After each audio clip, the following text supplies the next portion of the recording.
Ustaz Dr. Ahmad Zain, beliau berhalangan dan beliau tadi menghubungi ana dan minta untuk diisi. Mudah-mudahan apa yang kita bahas pada kesempatan ini bermanfaat buat kita sekalian, dan mudah-mudahan ini menjadi hal yang tentunya menghilangkan dari kekosongan yang ada, insyaallah. Hadirin jemaah sekalian yang dimuliakan oleh Allah Subhanahu wa taala, pada kesempatan ini kita akan membahas sebuah kitab yang pernah dibahas juga di masjid ini, yaitu Fiqhul Akhlaq, dan ditulis oleh Syekh Mustafa Al-Adawi hafizahullah. Dan ini adalah hal yang sangat penting dan insyaallah sangat bermanfaat untuk kita pelajari, karena di dalamnya banyak sekali pembahasan-pembahasan yang berkenaan dengan kehidupan sehari-hari, baik akhlak secara pribadi maupun akhlak secara jamaah, kolektif. Seperti misalnya akhlak pemimpin kepada rakyatnya, akhlak dalam organisasi, akhlak dalam politik dan lain sebagainya. Hadirin yang dimuliakan oleh Allah Subhanahu wa taala, pada kesempatan ini kita akan membahas yaitu satu bagian yang disebutkan oleh Syekh Mustafa Al-Adawi hafizahullah, jadilah orang yang terpercaya dan bermanfaat. Jadilah orang yang terpercaya dan bermanfaat. Wahai orang mukmin, jadilah seorang yang terpercaya dan bermanfaat dimanapun Anda berada. Berdoalah selalu kepada Allah agar menjadi orang yang bermanfaat dan terpercaya, dan jangan menjadi orang yang selalu membuat kejahatan dan bencana dan kegelisahan.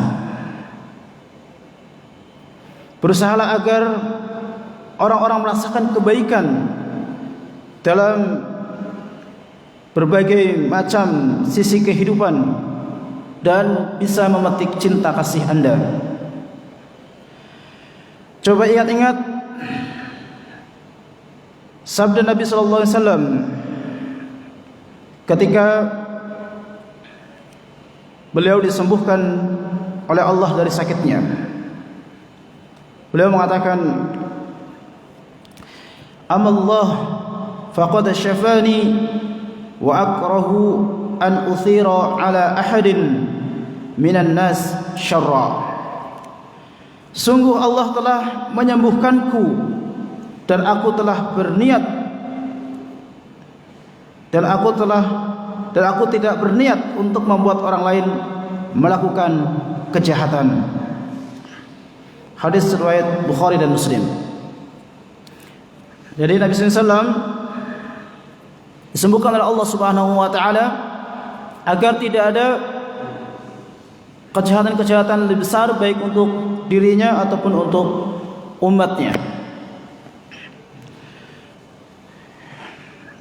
Bercerita kepada teman-teman dan orang-orang yang paling Anda cintai tentang karunia dan nikmat Allah yang diberikan kepada Anda, itu adalah sesuatu yang bermanfaat dan membantu untuk menguatkan ikatan nilai cinta kasih dalam hati. Allah Subhanahu wa taala berfirman yang artinya, dan terhadap nikmat Tuhanmu maka hendaklah engkau menceritakannya dengan bersyukur. Fa amma bi ni'mati rabbika fahaddits. Adapun dengan nikmat-nikmat Allah yang telah dikaruniakan, maka ceritakanlah. Maka tahadduts bi ni'mah, menceritakan tentang kenikmatan-kenikmatan yang Allah telah karuniakan kepada kita, itu adalah sesuatu yang sunnah. Tentunya dengan syarat tidak untuk kesombongan atau untuk menjadikan merendahkan orang lain, ya, untuk membanding-bandingkan dengan orang lain yang kemudian seolah-olah orang lain itu lebih buruk dari kita. Jadi perintah ini diwajibkan kepada orang-orang yang menyukaimu karena keberuntungan yang Anda dapatkan. Jangan menceritakannya kepada orang-orang yang tidak suka pada Anda dan iri melihat keberuntungan Anda. Ya, tentunya kalau diceritakan kepada orang-orang yang di situ ada indikasi bahwa ada kejahatan yang mungkin akan ditimbulkan, maka itu diceritakan. Ini sebagaimana Yakub alaihissalam pernah berkata kepada Yusuf dalam surat Yusuf ayat 5 yang artinya, hai anakku, jangan engkau ceritakan mimpimu itu kepada saudara-saudaramu. Jika mereka tahu, mereka akan membuat makar untuk membinasakanmu. Sesungguhnya syaitan itu adalah musuh yang nyata bagi manusia. Nabi SAW juga pernah mengatakan, idza ra'a ahadukum ma yuhibbu fala yuhadditsu bihi illa man yuhibb. Jika salah seorang melihat sesuatu yang menyenangkannya, maka ia hanya boleh menceritakannya kepada orang-orang yang dicintainya. Hadis riwayat Bukhari dan Muslim. Jika Anda diberi nikmat atau rezeki dari Allah, maka ceritakanlah kepada saudara-saudara Anda yang mencintai Anda dan Anda cintai. Bahagiakan hati mereka dengan nikmat yang Anda peroleh itu, agar mereka juga ikut merasakan kebahagiaan Anda, sebagaimana mereka juga ikut merasakan kesedihan Anda. Jangan hanya kesedihan saja yang diceritakan kepada mereka, dan berbagilah nikmat Allah yang telah diberikan kepada Anda. Rasulullah SAW telah mencontohkan bagaimana membahagiakan para sahabatnya dan menyuruh mereka untuk menceritakan nikmat Allah yang telah diberikan kepada beliau, berupa berkah makanan yang telah disentuh oleh tangan beliau. Imam Bukhari meriwayatkan dari Jabir bin Abdullah radhiyallahu anhu, ayahku meninggal dan meninggalkan utang. Kemudian aku menemui orang-orang yang menghutangi ayahku untuk memberikan kurma miliknya sebagai pembayaran utangnya, tapi mereka menolak. Menurut mereka, kurma tidak cukup untuk membayar utang. Kemudian aku menemui Nabi dan menceritakan kejadian ini kepada beliau. Maka beliau bersabda, jika engkau telah menebang pohon-pohon kurma itu dan meletakkannya di atas lapak, maka engkau harus memanggil Rasulullah. Maka Rasulullah pun datang bersama dengan Abu Bakar, Umar. Rasulullah SAW kemudian duduk di dekat lapak dan mendoakan agar kurma tersebut berkah. Kemudian Rasulullah SAW berkata, panggillah semua orang yang mengutangi ayahmu dan lunasilah utangnya setelah itu. Kemudian setelah itu, semua utang ayahku bisa aku lunasi, dan kurmanya masih tersisa 13 wasak, 7 wasak untuk yang sudah ditumbuk dan 6 wasak untuk yang sudah jadi pasta, atau 6 yang ditumbuk dan 7 yang jadi pasta. Kemudian aku menemui Rasulullah SAW dan para sahabat pada waktu maghrib dan menceritakan semuanya kepadanya. Dan beliau tertawa dan berkata, temui Abu Bakar dan Umar dan ceritakanlah kepada mereka. Dan mereka berkata, kami sudah menduga Anda akan menceritakan seperti ini, karena Rasulullah SAW juga pernah melakukan hal yang seperti itu. Jadi ini mukjizat Rasulullah SAW dan karomah yang Allah berikan kepada Rasulullah SAW, yang mana kurma tersebut tidak habis-habis untuk membayar hutang-hutang dari sahabat yang mulia Jabir bin Abdullah. Ayahnya Jabir bin Abdullah meninggal, kemudian untuk membayar hutangnya dibayar dengan kurma, dan tidak habis-habis kurma tersebut untuk diberikan kepada yang menagih hutang, dan kemudian sampai lunas semuanya. Perhatikanlah ucapan Rasulullah SAW, temui Abu Bakar dan Umar dan ceritakan kepada mereka. Jawaban itu menunjukkan bahwa yang mengucapkan adalah seorang utusan Allah, seorang pengajar, pendidik dan kawan. Ia berbagi kebahagiaan kepada Abu Bakar, Umar, agar mereka semakin yakin dengan kenabiannya. Nabi mereka juga merasakan, dan juga mereka merasakan kesedihan yang beliau rasakan, dan turut merasakan bahagia karena berkah yang diterima oleh beliau. Dan kita juga seharusnya seperti itu. Jadi ketika ada saudara kita yang sudah berjuang bersama-sama, ya seperti yang kita rasakan alhamdulillah di Masjid yang mulia ini, ya telah mewakafkan hartanya untuk pembangunan masjid, untuk dakwah kemakmuran masjid, maka kita sebagai jamaah turut bahagia dan tidak melupakan kebaikan tersebut. Kita berusaha untuk mendoakan para pewakaf yang telah mendahului kita agar Allah Subhanahu wa taala masukkan mereka dalam surga.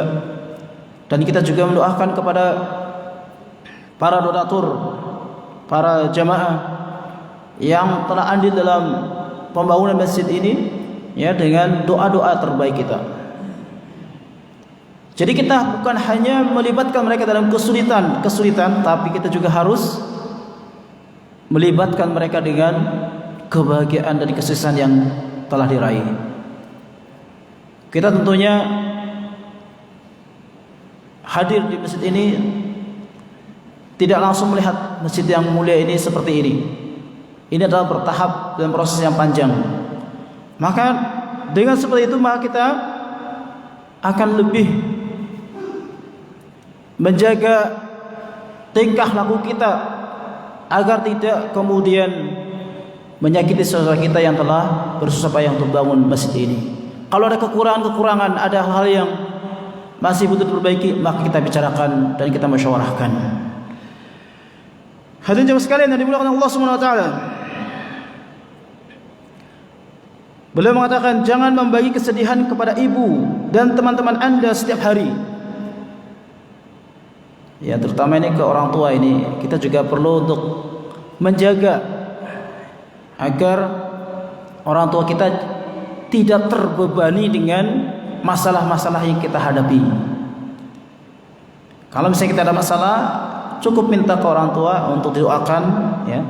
Tidak semua harus ceritakan semuanya, yang kemudian jadi orang tua kita memikirkan terus, akhirnya sakit karena memikirkan kondisi anaknya. Ya. Kemudian jangan hanya membiarkan mereka untuk mendengarkan keluh kesah Anda. Giliran Anda mendapatkan nikmat Allah, orang-orang itu Anda lupakan. Jika Anda pernah mengalami kerugian dalam satu hari dalam berdagang, sesungguhnya Anda telah beruntung dalam beberapa hari dan beberapa tahun yang lain. Jika Anda sakit 1 hari saja, sesungguhnya Anda sehat selama beberapa tahun dan beberapa bulan.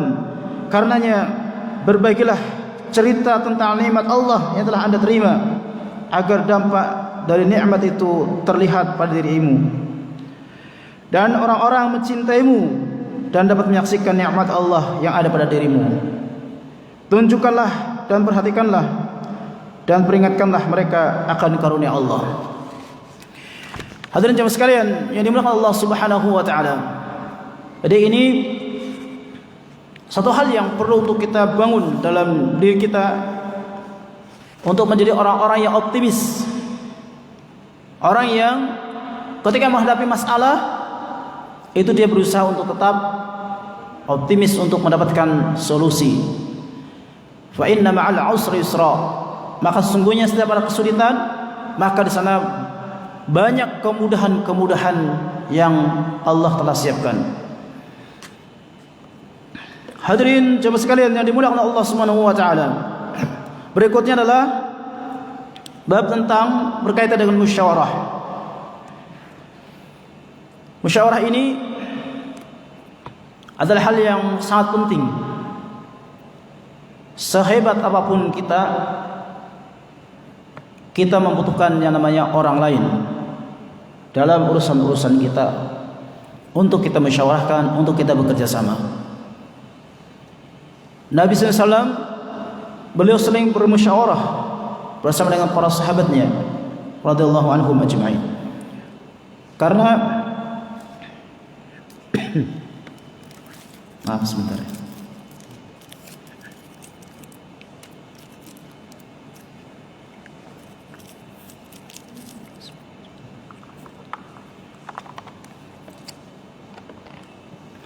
Karena musyawarah adalah bagian dari kekuatan yang besar yang perlu untuk selalu dimanfaatkan. Kalau ada masalah-masalah kemudian diselesaikan tidak dengan musyawarah, maka mungkin sebuah masalah tidak akan selesai dengan baik. Maka Allah Subhanahu wa taala memerintahkan kepada nabinya sallallahu alaihi wasallam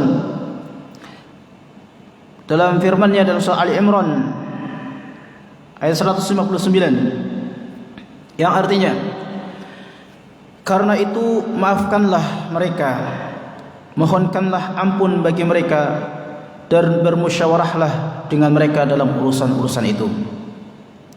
Dan Allah juga memuji hamba-hambanya yang beriman dalam firman-Nya yang artinya, urusan mereka diputuskan dengan musyawarah antara mereka. Quran Surat Asy-Syura ayat 38. Adalah kebiasaan Nabi SAW yang selalu mengajak para sahabat-sahabatnya untuk bermusyawarah ketika menghadapi hal-hal yang rumit maupun yang mudah. Sebagai seorang pemimpin, bahwa tradisi musyawarah adalah kewajiban. Adalah wajar seseorang berkonsultasi kepada kalangan ahli di bidangnya dalam menghadapi hal-hal yang memang perlu dikonsultasikan. Tentunya tidak benar seorang polisi diajak konsultasi dalam masalah-masalah kedokteran atau perencanaan bangunan. Juga seorang dokter diajak konsultasi masalah-masalah teknik berperang dan logistik. Juga seorang pengajar bahasa Inggris diajak bermusyawarah masalah-masalah pertanian. Dan juga tidak benar kalau pengolahan tanah itu diberikan kepada orang-orang yang tidak latar belakang dalam masalah pertanian. Jadi seorang ahli harus diajak berbicara dengan masalah-masalah yang dikuasainya. Ya, ini berdasarkan dalam hadis Nabi sallallahu alaihi wasallam, "Idza wusidal amr ila ghairi ahli fantadhir sa'ah." Ketika sebuah perkara, sebuah urusan diberikan kepada orang yang tidak ahli pada bidangnya, maka tunggulah kehancurannya. Maka tentunya kita bersyukur kepada Allah Subhanahu wa taala kalau negeri kita ini dipimpin oleh orang-orang yang memiliki keahlian di bidangnya. Walaupun mungkin jelas di sana sini masih banyak kekurangan, tapi kita juga perlu untuk mensyukurinya ketika ada orang-orang yang ditempatkan di bidangnya. Ya alhamdulillah baru-baru ini Dr. Sandiaga Uno ya, beliau memang memiliki keahlian di bidang ekonomi ya, karena jadi Kementerian Pariwisata dan Ekonomi Kerakyatan, ekonomi kreatif. Ya ini tentunya kita berpikir positif untuk selalu mengambil husnuzon, berbaik sangka kepada Allah Subhanahu wa taala. Karena memang kondisi kita yang luar biasa sekarang, banyak masalah, dan ini bukan cuma di Indonesia. Ya, di negara-negara lain juga karena menghadapi Covid-19 yang belum selesai. Ini banyak masalah-masalah besar yang timbul. Maka dengan musyawarah, Rasulullah SAW telah mencontohkan bagaimana pada kondisi yang genting, yaitu waktu perang Badar, maka Rasulullah SAW selalu berdiskusi dengan para sahabatnya. Nabi tidak terlalu banyak mendengarkan ide-ide orang-orang muhajirin, justru beliau lebih banyak berkonsultasi dengan orang-orang Ansar. Mengapa Nabi melakukan demikian? Karena Nabi mempunyai alasan tersendiri. Jadi kita juga ketika melihat ya ada di pejabat pemerintahan atau mungkin di bidang yang lain, dia ditempatkan di tempat tersebut, itu kita tidak mengetahui secara pasti apa motifnya, maka kita tawakuf, kita diam dalam masalah yang tidak kita ketahui. Wala taqfu ma laysa laka bihi ilm. Janganlah kamu mengerjakan sesuatu yang tanpa dasar ilmu. Dan Nabi SAW juga ketika memilih ya banyak konsultasi kepada sahabat Ansar ketika perang Badar, ya Nabi yang tahu, karena orang-orang Ansar ini dekat dengan Badar, ya mereka lebih tahu lokasi dan sebagainya, ya strategisnya dan bagaimana, yaitu maka Nabi SAW meminta pendapat dari orang-orang Ansar dibandingkan orang-orang Muhajirin. Kemudian jemaah sekalian yang dimuliakan Allah SWT, dalam riwayat Muslim menceritakan dalam hadis dari Anas radhiyallahu anhu, Rasulullah SAW membuka forum ketika mendengar keberangkatan Abu Sufyan ke Syam. Ketika Abu Bakar menyampaikan idenya, Nabi hanya diam. Ketika Umar melakukan hal yang sama, beliau juga diam. Kemudian Sa'ad bin Ubadah berdiri dan berkata, engkau menghendaki kami, Rasulullah, demi zat yang jiwaku ada di tangannya, kalau saja engkau memerintahkan kami untuk menenggelamkan rombongan Abu Sufyan ke dasar laut, maka kami akan menenggelamkannya. Kalau saja engkau memerintahkan kami untuk memukul musuh hingga ke barkul ghibat, maka kami akan melakukannya. Ketika terjadi kisah dusta, yaitu tentang hadis ifki, Rasulullah SAW berkonsultasi dengan orang-orang dekatnya, yaitu Ali, Usamah bin Zaid, dan Zainab. Ia juga berkonsultasi dengan Barirah, orang yang sangat mengenal Aisyah. Beliau juga berkonsultasi dengan sebagian besar sahabat-sahabatnya berkenaan dengan orang-orang munafik yang selalu ingin merusak nama baiknya. Kata Rasulullah SAW kepada orang itu, apa pendapat kalian terhadap sekelompok orang yang paling benci kepada istriku? Sungguh yang aku tahu, istriku ini orang baik-baik. Semua ini terjadi dalam peristiwa kisah dusta yang dimaksud. Jadi ketika menyelesaikan permasalahan tawanan perang Badar, Rasulullah SAW juga melibatkan banyak sahabat untuk meminta pendapat tentang hal tersebut. Kebiasaan yang demikian sering dilakukan bersama dengan para sahabat.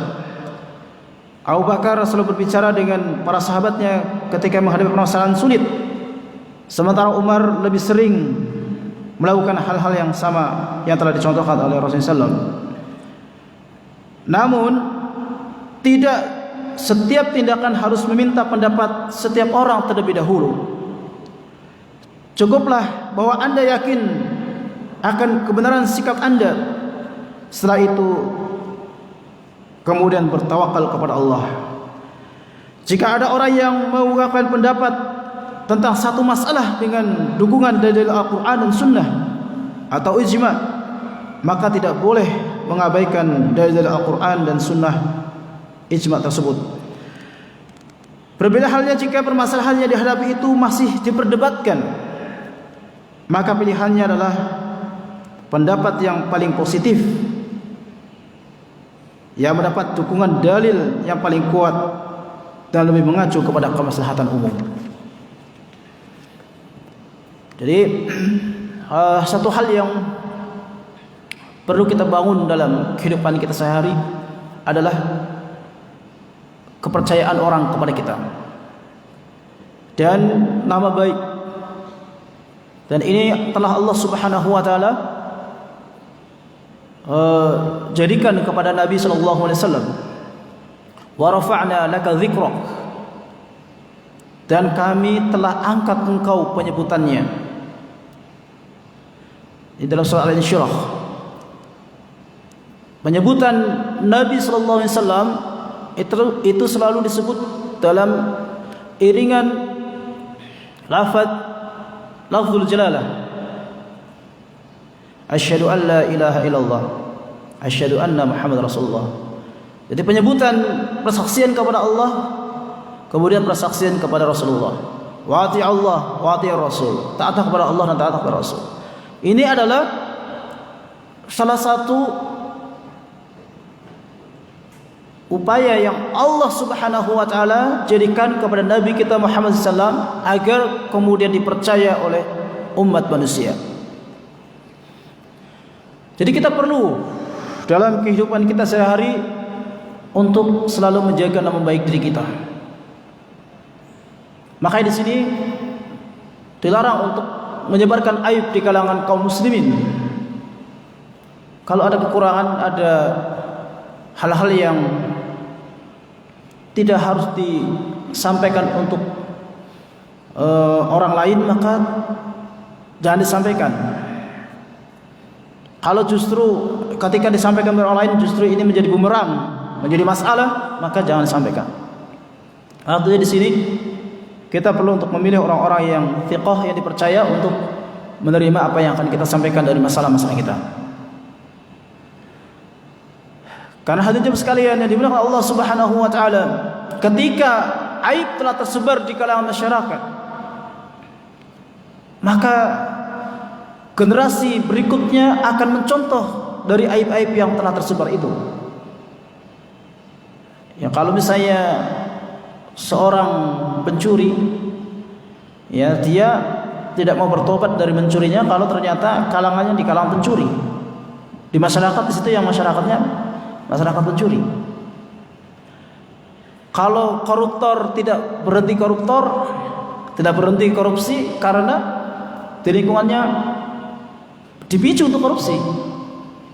Nah, inilah ketika aib-aib tersebut kemudian tersebar, yang dikhawatirkan adalah banyak orang yang justru mencontoh dan membenarkan apa yang dia lakukan.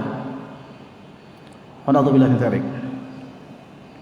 Hadirin jemaah sekalian yang dimuliakan Allah Subhanahu wa taala. Kemudian hal yang penting juga adalah berusaha untuk menerima masukan dari orang-orang muda. Di mana telah dijelaskan bahwa pemimpin itu harus selalu berkonsultasi dengan rakyatnya, bertindak di atas pendapat-pendapat yang kuat, mesti mengeluarkan pendapat tersebut, ya, itu dengan kita mengambil dari kalangan orang tua, kalangan yang ahli, baik itu orang tua ataupun yang muda. Rasulullah SAW juga pernah membenarkan ucapan Abu Hurairah radhiyallahu anhu tentang pernyataan syaitan kepadanya berkenaan dengan ayat kursi, bahwa Allah akan menjaga orang-orang yang baca ayat kursi tersebut, ya, sampai waktu pagi. Ini yang menyampaikan adalah syaitan. Ya, syaitan ini adalah musuh kita. Tapi ketika yang disampaikan adalah kebenaran, maka diterima. Maka ada pepatah mengatakan, unzur ma qala wa la tanzur man qala. Lihatlah kepada orang yang, lihatlah dengan apa yang disampaikan dan jangan melihat kepada siapa yang menyampaikan. Ini adalah hal-hal tertentu yang memang kita sebagai seorang yang menerima dari informasi tersebut, ya, mengetahui bahwa itu adalah kebenaran. Makanya Nabi SAW juga mengatakan, al-hikmatu dhalatul mu'min, faman wajadaha fahuwa ahaqqu biha. Hikmah itu adalah mutiara yang hilang pada kaum muslimin. Maka barang siapa dia mendapatkannya, maka dia berhak untuk menggunakannya. Seperti kebersihan, ya, menjaga keamanan, ketertiban, ya, kemudian hidup yang rukun, itu sebenarnya ajaran Islam. Tapi mungkin diterapkan di negara yang bukan muslim, maka sebenarnya kaum muslim itulah yang lebih berhak untuk mengamalkan itu. Kalau kemudian ada ilmu teknologi, orang-orang barat misalnya lebih maju, ya kita lebih berhak untuk menggunakannya, karena pada dasarnya ilmu tersebut adalah ilmu dari Allah Subhanahu wa taala, ilmu yang telah diberikan oleh Allah untuk hamba-hambanya yang beriman kepada Allah Subhanahu wa taala. Karena apa yang ada di dunia ini adalah untuk hamba-hamba Allah yang salih, yang lebih berhak untuk menggunakannya. Hadirin sekalian yang dimuliakan Allah Subhanahu wa taala, Rasulullah SAW juga pernah larang sahabatnya untuk mengatakan, jika Allah menghendaki juga Muhammad atau demi Ka'bah, karena ucapan-ucapan Yahudi yang berkata, dengan ucapan itu kalian telah menyekutukan dan mensejarahkan Allah dengan yang lain. Hadis riwayat Imam Nasa'i. Imam Ahmad juga meriwayatkan dari Abdurrahman bin Abi Umarah Al-Ansari, ayahku pernah menuturkan bahwa dia pernah bersama dengan Rasulullah sallallahu alaihi wasallam dalam sebuah peperangan. Karena mereka kelaparan, karena kehabisan bekal, mereka mengusulkan kepada Nabi sallallahu alaihi wasallam untuk menyembelih sebagian kendaraan logistik. Semoga dengan itu Allah menghantarkan kita kepada tujuan kita. Kemudian Umar ingat bahwa Nabi SAW juga pernah melarang untuk menyembelih sebagian kendaraan logistik. Kemudian Umar mengingatkan, wahai Rasulullah, bagaimana mungkin kalau besok kita harus berhadapan dengan tanpa kendaraan? Dan ini menanyakan, ya, kepada Nabi SAW untuk musyawarah ini. Bagaimana nih? Apakah kita akan sembelih sebagian kendaraan kita atau tidak? Bagaimana jika engkau mendoakan sisa perbekalan yang telah kita kumpulkan, mendoakan agar diberkahi oleh Allah?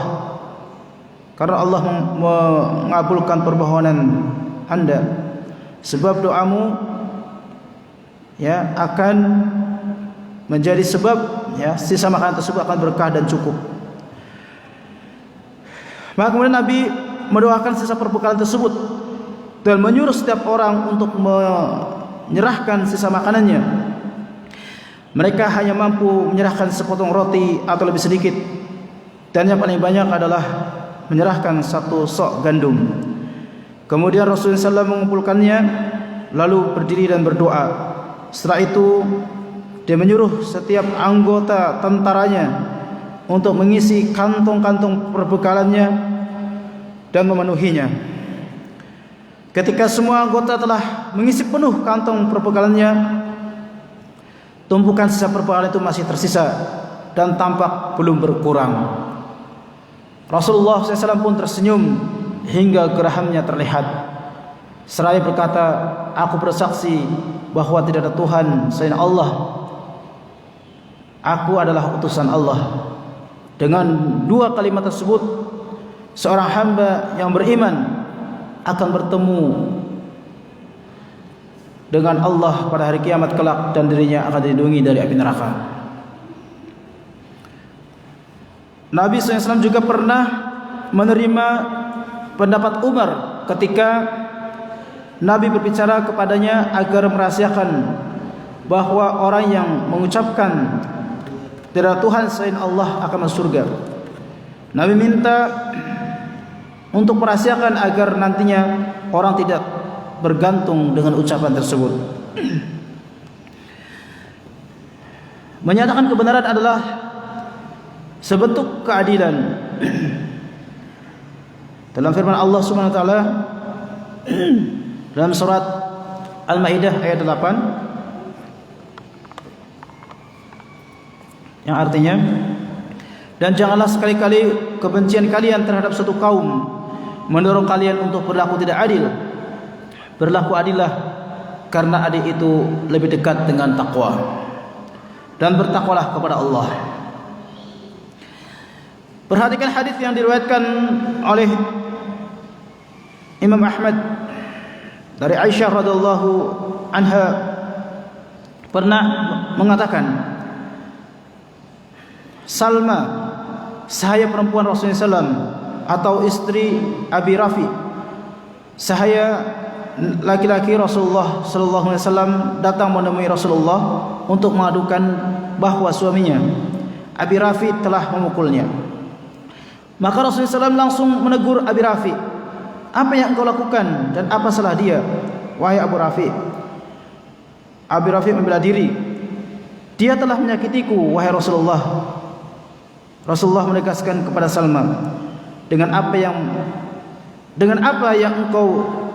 sebab apa engkau menyakitinya, wahai Salma? Maka Salma menjawab, aku tidak menyakitinya wahai Rasulullah. Dia berhadas tapi tetap sholat. Kemudian aku katakan kepadanya, wahai Abu Rafi, Rasulullah SAW memerintahkan kepada kaum muslimin yang kentut agar berwudu, tapi dia malah memukulku.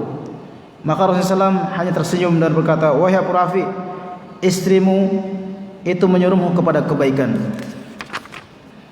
Nah, jadi ini cerita seorang suami istri yang kadang menegur suaminya ya dengan sebuah dalil atau sebuah tuntunan syariat ya, tapi kemudian oleh suaminya dianggap salah, malah justru dipukul ya. Tentunya ini berkaitan dengan